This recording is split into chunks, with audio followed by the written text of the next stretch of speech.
L'actualité de la vie publique, un podcast du site viepublique.fr.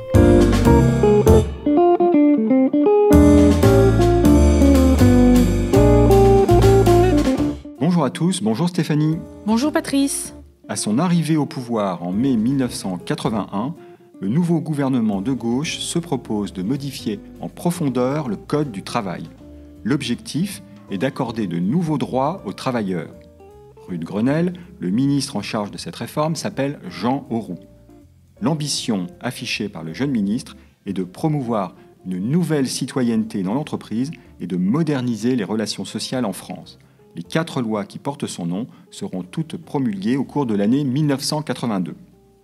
Au sommaire de ce deuxième épisode, les 4 lois Auroux, des réformes d'une ampleur inédite. Je voudrais transformer le Code du travail en code de démocratie économique. Et cette démocratie est fondée sur 2 piliers. Le droit d'expression directe, qui est en quelque sorte la démocratie directe, et puis, pour la négociation, notamment, la démocratie représentative avec les différentes institutions qui existent.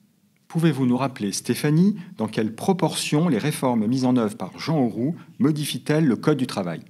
Les lois Auroux sont des réformes d'une ampleur inédite, puisque les 4 lois modifient au total près d'un tiers du Code du travail, ce qui représente un ajout de plus de 300 articles. Mais il est vrai qu'elles ne sont pas parvenues à se hisser, dans la mémoire collective ou la mythologie politique, au même niveau que les réformes sociales du Front populaire et de la Libération après la Deuxième Guerre mondiale. Rappelons que le Front populaire, c'est une coalition de partis de gauche au pouvoir entre 1936 et 1938. Est-ce que ce volume impressionnant de réformes mises en œuvre s'explique par le fait que le Code du travail n'avait connu que peu de changements au cours des 2 décennies qui précèdent l'arrivée de la gauche au pouvoir en 1981 ? Oui, tout à fait. Les réformes initiées par la gauche en 1982 constituent en fait une forme de rattrapage après des années de stagnation. Même si certains projets de modernisation ont été lancés sous le septennat de Valéry Giscard d'Estaing, en réalité, peu de choses ont été entreprises, notamment au cours des années 1970. Quel est, Stéphanie, le contenu de la première loi promulguée le 4 août 1982 ? La loi du 4 août 1982 relative aux libertés des travailleurs dans l'entreprise encadre les règlements intérieurs. L'établissement d'un règlement intérieur est obligatoire dans toutes les entreprises d'au moins 20 salariés. Elle interdit notamment toutes les clauses restreignant les libertés individuelles sans rapport avec la tâche à accomplir. C'est la fin du règlement intérieur établi de façon unilatérale par le chef d'entreprise. Le règlement intérieur doit dorénavant être négocié avec les instances représentatives du personnel, que sont les délégués du personnel, les délégués syndicaux, etc. Ce qui réduit évidemment significativement le pouvoir du chef d'entreprise. La loi réglemente également les procédures de sanction contre les salariés et crée l'entretien préalable au licenciement et le recours possible au conseil de prud'homme, dont la mission est de juger les litiges entre salariés et employeurs. La disposition la plus innovante introduite par cette première loi, c'est le droit d'expression directe, n'est-ce pas ?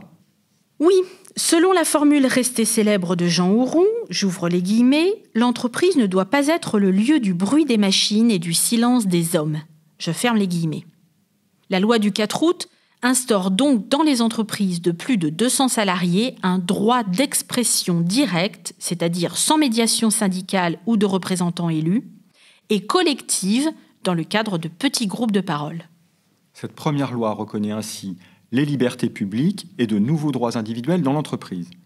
Et quel est le contenu des 2 lois promulguées à l'automne 1982 ? Le deuxième texte, la loi du 28 octobre 1982 relative aux institutions représentatives du personnel, renforce les attributions et les moyens du comité d'entreprise, le CE, obligatoire dans les entreprises de plus de 50 salariés. Celui-ci se voit accorder la personnalité civile légale, ce qui lui donne la capacité juridique à agir en justice. La loi permet également aux membres du comité d'entreprise de recourir à des experts économiques extérieurs. Les membres du CE bénéficient désormais de formations, d'un accès aux informations économiques sur l'entreprise et d'un budget autonome fixé à 0,2% de la masse salariale de l'entreprise. Ces ressources financières permettent dorénavant au CE de commander des expertises ou des audits préalables au droit d'alerte. Et cette loi crée également une nouvelle instance représentative du personnel. Oui, Patrice, le comité de groupe. Cela concerne surtout les grands groupes français. Le comité de groupe est une structure mise en place au sein d'un groupe composé d'une entreprise dominante et des entreprises qu'elle contrôle. La loi du 28 octobre renforce également les moyens attribués aux délégués syndicaux et aux délégués du personnel. Leurs prérogatives et leurs protections sont accrues. Enfin, la loi introduit une nouvelle idée, celle des administrateurs salariés dans les conseils d'administration des entreprises. À l'époque, au nombre de 2 par conseil. Et quelles sont, Stéphanie, les nouvelles obligations introduites par la 3e loi promulguée en novembre ? La loi du 13 novembre 1982 relative à la négociation collective et au règlement des conflits collectifs du travail institue une obligation annuelle de négocier sur les salaires, la durée et l'organisation du temps de travail. La nouveauté vient du fait que pour la première fois, la loi introduit l'idée que l'entreprise est le premier niveau de la négociation collective. Car si depuis la loi du 27 décembre 1968, votée dans le cadre des accords de Grenelle, la possibilité de négocier des accords d'entreprise existait, c'est en réalité au niveau de la branche, c'est-à-dire des entreprises qui ont la même convention collective et donc la même activité, chimie, automobile, etc. Cette loi fait donc le pari de la négociation d'entreprise et du développement de la politique contractuelle. C'est ça, Stéphanie ? Oui, c'est ça. La négociation annuelle obligatoire, la NAO, dans le jargon syndical, est le levier qui doit permettre d'imposer la démocratie sociale au sein des entreprises. Jean Auroux misait sur le temps long pour que se développe peu à peu une véritable culture du dialogue social à l'échelle de l'entreprise. Venons-en à la dernière des 4 lois promulguées juste avant Noël. Quels changements importants introduit-elle ? La loi du 23 décembre 1982 relative au comité d'hygiène, de sécurité et des conditions de travail fusionne en un seul organisme les anciens CHS créés après la Deuxième Guerre mondiale en 1947 et les commissions d'amélioration des conditions de travail. Elle donne au nouveau CHSCT la possibilité de recourir à un expert extérieur en cas de risque grave. La loi crée également un nouveau droit, le droit de retrait. Tout salarié peut dorénavant se retirer d'une situation de travail dont, je cite le texte, il a un motif raisonnable de penser qu'elle présente un danger grave et imminent pour sa vie, et cela sans qu'aucune sanction ni retenue de salaire ne puisse être prise à son encontre. Comment, Stéphanie, toutes ces réformes sont-elles accueillies ? En fait, Patrice, l'accueil que les partenaires sociaux ont réservé aux lois Auroux a été très inégal.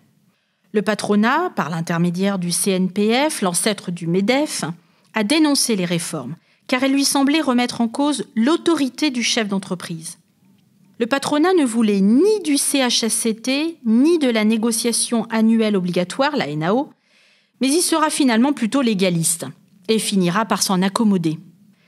Les lois Auroux ne suscitent pas vraiment non plus l'enthousiasme de l'ensemble des syndicats, à l'exception de la CFDT qui les a largement inspirés.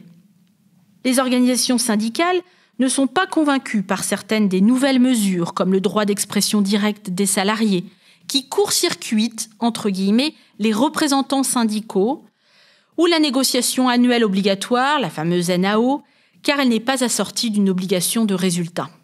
Et puis, le ministère du Travail n'a pas vraiment les moyens de contrôler l'application de la nouvelle législation, n'est-ce pas ? Tout à fait. Il dispose en effet de peu de moyens de contrôle. Mais les lois Auroux ont également été victimes de la détérioration de la situation économique qui survient dès le début du septennat de François Mitterrand. Les premiers signaux sont perceptibles dès l'automne 1981. Et puis les lois Auroux ont bien donné aux syndicats de nouveaux moyens, mais c'est au moment où s'amorce déjà en France le déclin du syndicalisme.